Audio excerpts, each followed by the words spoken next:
तो यहाँ पे स्टेटमेंट दिया है, यहाँ पे 90% वेस्ट इज नॉर्थ, तो यहाँ पे 90% वेस्ट क्या है, यहाँ पे नॉर्थ है, मतलब सम वेस्ट क्या है, नॉर्थ है। अब यहाँ पे क्या बोला है, नन नॉर्थ इज ईस्ट, अब यहाँ पे कोई भी नॉर्थ क्या है, ईस्ट नहीं है, तो बीच में क्रॉस का साइन आएगा। अब आगे दिया है only a few east is south, अब यहाँ पे थोड़े ईस्ट क्या है, साउथ है, एंड ये जो थोड़े ईस्ट है ये साउथ नहीं है, तो यहाँ पे मैं क्रॉस का साइन बना दूंगा। एंड यहाँ पे जो ग्रीन वाले ईस्ट है ये साउथ है, ठीक है। अब आगे कंक्लूजन दिया है, तो कंक्लूजन में क्या बोला है guys, some east is not west. अब यहाँ पे क्या बोला है कि सम ईस्ट, तो यहाँ पे ईस्ट का सर्कल कहाँ पे, ये हो गया ईस्ट का सर्कल, वेस्ट का सर्कल कहाँ पे, ये हो गया वेस्ट का सर्कल। तो आपको यहाँ पे ईस्ट एंड वेस्ट में कोई रिस्ट्रिक्शन दिया है क्या, क्रॉस का साइन दिया है क्या, नहीं दिया है वेन डायग्राम में। अगर यहाँ पे ऐसे बोला होता सम वेस्ट इज नॉट यहाँ पे ईस्ट, तो यहाँ पे हम बोल सकते थे कि इतने वेस्ट क्या है, यहाँ पे ईस्ट नहीं है, क्योंकि यहाँ पे ईस्ट के लिए रिस्ट्रिक्शन कौन सा पार्ट है, ईस्ट के लिए इतना पार्ट रिस्ट्रिक्शन है, ईस्ट के लिए इतना पार्ट यहाँ पे क्रॉस का साइन है, इसका मतलब इतना वेस्ट का भी पार्ट क्रॉस का साइन है। तो अगर यहाँ पे ऐसा बोला होता कि some west are not east, तो हम बोल सकते थे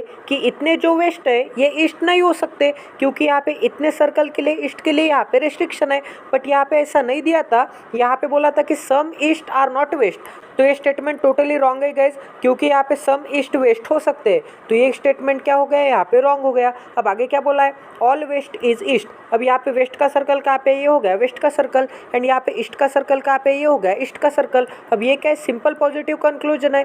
simple positive conclusion Venn diagram में दिखेगा तो ट्रू, नहीं दिखेगा तो फॉल्स। तो आपको यहाँ पे दिख रहा है क्या, ऑल वेस्ट ईस्ट के सर्कल के अंदर नहीं दिख रहा है, ये दोनों सर्कल तो यहाँ पे टच भी नहीं कर रहे, इसका मतलब क्या हो गया, ये भी कंक्लूजन यहाँ पे रॉन्ग हो गया। But guys most of the aspirant क्या करते हैं, यहाँ पे भी ईस्ट है, यहाँ पे भी ईस्ट है, यहाँ पे भी वेस्ट है, यहाँ पे भी वेस्ट है, एंड आइदर और के केस के लिए क्या लगता है, कोई भी एक कंक्लूजन में क्या होना चाहिए, यहाँ पे सम होना चाहिए, एंड यहाँ पे कंक्लूजन नंबर 1 में सम भी अवेलेबल है। सेकंड रूल क्या लगता है, यहाँ पे कोई भी एक स्टेटमेंट में नॉट होना चाहिए, मतलब निगेटिव होना चाहिए कोई भी एक स्टेटमेंट। तो यहाँ पे फर्स्ट कंक्लूजन क्या है, यहाँ पे नॉट है, मतलब निगेटिव भी है। और गाइस यहाँ पे रूल नंबर 3 क्या चाहिए, यहाँ पे एलिमिनेंट भी सेम चाहिए, तो यहाँ पे एलिमिनेंट भी सेम है, ईस्ट है, ईस्ट है, वेस्ट है, वेस्ट है। बट गाइस आपको एक चीज ध्यान में रखनी होगी, अगर यहाँ पे सम की केस एंड ऑल की केस आती होगी, तो आपको यहाँ पे ईस्ट पहले होगा तो यहाँ पे भी ईस्ट पहले चाहिए, यहाँ पे वेस्ट बाद में होगा तो यहाँ पे भी वेस्ट बाद में चाहिए। बट यहाँ पे वेस्ट बाद में था एंड यहाँ पे वेस्ट पहले आ गया, यहाँ पे ईस्ट पहले था एंड यहाँ पे ईस्ट बाद में आ गया, तो ये टोटली गलत है गाइस, ऐसा नहीं चलेगा।